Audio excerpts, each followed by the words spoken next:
کابل پروژه یوازې زموږ په لاس کې نه و چې ولې موږ پلي نه کړله. کابل پروژه د الف نه تر یا پورې کوم چې زموږ مسؤلیت و هغه ترسره شو.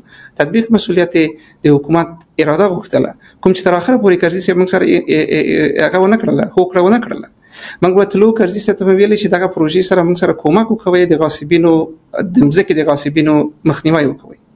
خو له بعده مرغه د مځکې غاصبین به پورا مستقیما رابطه درلودله کرزي صاحب سره او هیڅ کله به زموږ نه حمایت نه کېده دغه مقابل کې. تر اخره ورځ پورې موږ نشو کولای چې تر ټولو لوی غاصب چې په دې حساب کې موږ د حکومت زور پرې ورنه رسیده.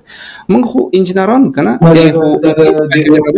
د کابل د پروژې غاصبان څوک تاسو ته به تر معلوم دی. اوس خو هغه د تر ټولو غټ لوی مثلا علاقل مجاهد وکنه چې موږ نشو کولای چې دغه لاسه پروژه په هغه زمانه کې 2 ځلې د پروژې افتتاح په شاته ولویدل د کرزي صاحب په زمانه کې.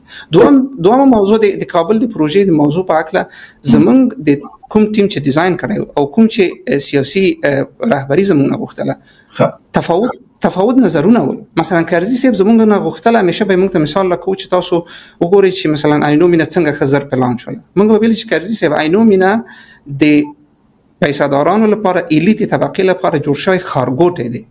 کابل نوای ښار یو غټ ښار دی. موږ غواړو چې غریبان هم پکې کور ولري، پیساداران هم پکې کول، د هر طبقه نه هر قشر نه خلک پکې صاحب د کور او سرپناه شي.